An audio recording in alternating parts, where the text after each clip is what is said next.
Hi, my name is David Knight, and welcome to those amazing Psalms.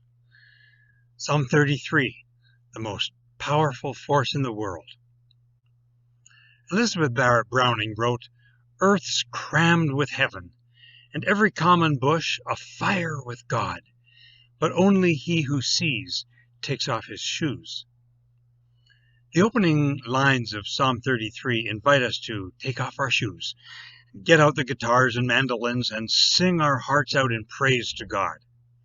It's entirely the right thing to do. God deserves it, and we are uniquely designed to do it, to sing, to play instruments, to whoop it up with a new song that tells our experience of God. Psalm 33 urges us to let loose in joy because God is true and faithful in every word he speaks, and every act of God is full of justice and love. It says the earth is full of God's hesed, his unfailing love. Hesed is a deep loyalty, a commitment. It's a marriage word, a covenant word.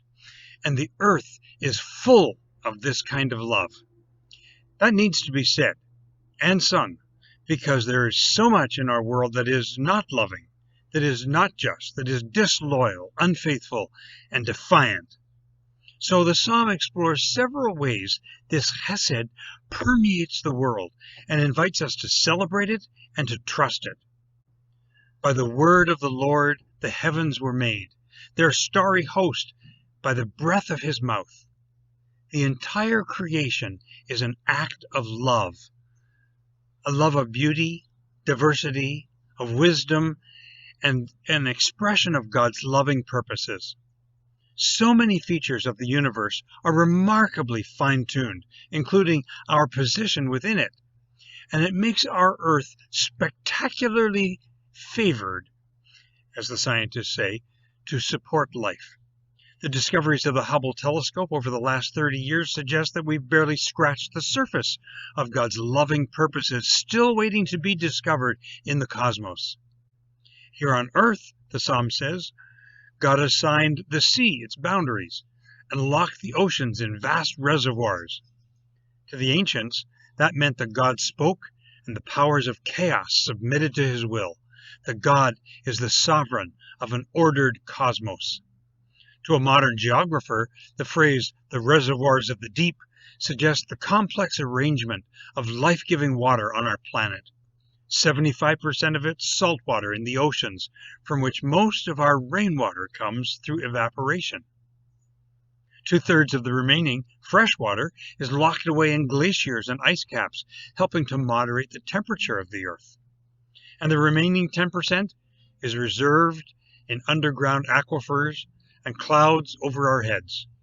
And the little fraction remaining is dispersed through a lacework of lakes and rivers and streams, and living things like forests and animals and people. When the psalm says he puts the deep in storehouses, is only a hint of one of the incredible ways that the earth is full of God's unfailing love. The whole field of science depends on the consistent operation of physical laws, another expression of the faithfulness of the Creator that the Creator infused into his work. In response, the psalm says, "Let the whole earth fear the Lord, and let everyone stand in awe of him," verse 8. Creation reveals such magnificence and power, such wisdom and mystery, that every one of us ought to take off our shoes and bow before the Creator. But the fact is that not everyone does. There is a defiance at work among the nations and among individuals that is set against God's purposes of justice and love for all. Left to themselves, these forces would create reigns of terror that would crush the poor and devastate the earth. And sometimes they do.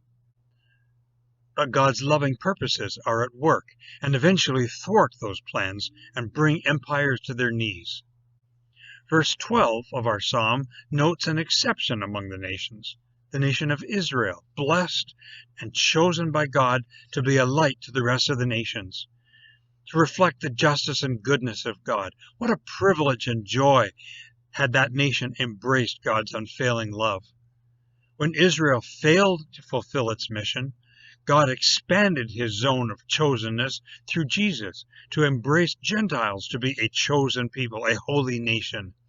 And now that same joy spills into the lives of people from every language and nation. A third way the psalm sees the earth as full of God's unfailing love is God's watchful attentiveness over the earth.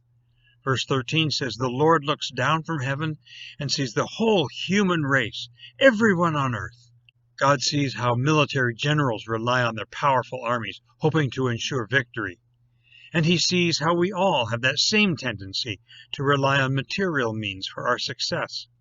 But the psalm reminds us that the most powerful force in the universe is God's unfailing, attentive love.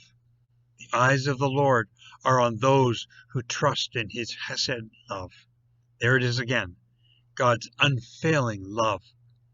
That love that birthed a universe that proclaims his love and faithfulness. That love that restrains the defiance of the powerful to protect his chosen people. That same watchful, attentive love is scanning the earth, always at work on our behalf. As Jesus said, not a single sparrow can fall to the ground without your Father knowing it. And you are more valuable to God than a whole flock of sparrows. That's God's Hesed love. And I think that's really something to sing about. Take care.